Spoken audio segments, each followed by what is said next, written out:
keberhasilan budidaya bawang putih, ada 4 faktor utama yang harus diperhatikan. Yang pertama, kualitas benih bawang putih yang digunakan. Dalam hal ini, bawang putih yang berkualitas benihnya biasanya dicirikan dari pertama, ketuaan umur bibit. Yang kedua, ukuran bibit dan keseragaman bibit. Ketiga faktor ini sangat menentukan keberhasilan dan keseragaman umbi bawang putih yang dihasilkan di pertanaman. Faktor yang kedua, sistem penanaman, dalam hal ini jarak tanam bawang putih, sangat menentukan.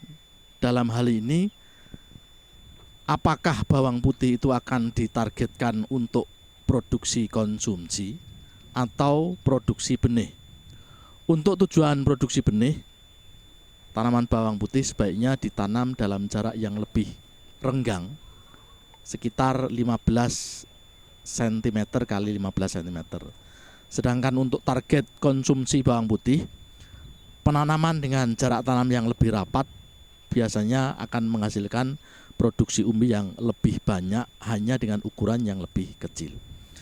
Sedangkan faktor yang ketiga adalah penggunaan pemupukan berimbang.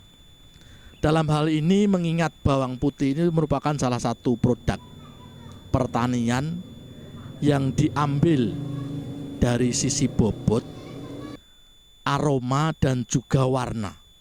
Oleh karenanya, pemupukan bawang putih harus dilengkapi dari sisi unsur nitrogen, fosfor, kalium maupun belerangnya.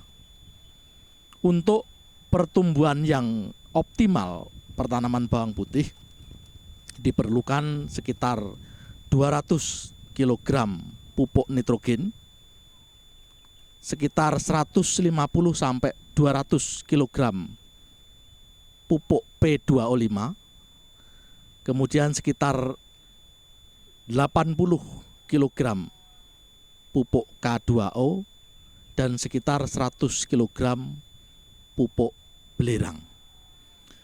Pupuk belerang dalam hal ini sulfur ini sangat menentukan mutu bawang putih, mengingat peran pupuk belerang ini terhadap kualitas aroma maupun warna bawang putih. Kemudian faktor yang keempat adalah pengendalian hama dan penyakit secara tepat dan terpadu.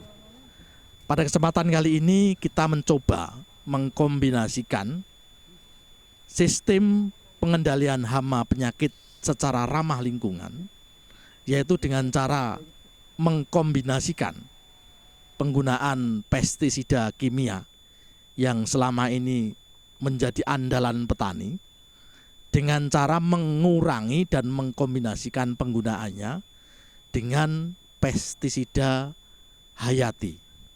Dalam hal ini dimulai dari awal tanam, di mana tanah diperkaya dengan mikroba trichoderma, jamur trichoderma.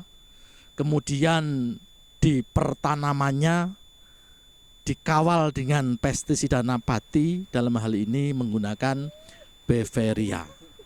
Nah, dari keempat faktor itu merupakan upaya teknis budidaya.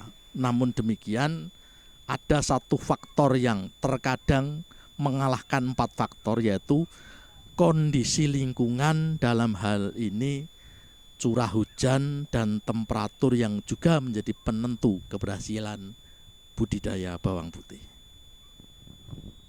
Usaha tani bawang putih berwawasan lingkungan ini dimaksudkan untuk menekan penggunaan pestisida kimia maupun pupuk kimia secara rasional dengan mengintroduksikan pupuk organik maupun pestisida yang ramah lingkungan seperti agen hayati, trichoderma, dan Beveria Bassiana. Nah, dalam hal ini kita tidak anti kepada penggunaan pestisida kimia, tetapi pestisida kimia digunakan sebagai cara terakhir untuk mengendalikan organisme pengganggu tanaman yang tidak mampu apabila penggunaan agen hayati tersebut dalam mengendalikan OPT atau organisme pengganggu tanaman bawang putih. Demikian juga penggunaan pupuk organik dimaksudkan untuk mengefisienkan penggunaan pupuk kimia. Oleh karena itu, dengan penggunaan bahan organik, kemudian agen hayati atau agen hayati yang lain, tidak tergantung hanya Trichoderma dan Beauveria bassiana, akan membuat lingkungan kita semakin mengurangi pencemaran. Karena selama ini yang dituduh dalam pertanian sebagai pencemar adalah bahan pestisida kimia maupun pestisida kimia. Oleh karena itu, penggunaan sistem ramah lingkungan ini akan dapat mengakibatkan kelestarian alam sekitar, kemudian kesehatan petaninya sendiri, dan terutama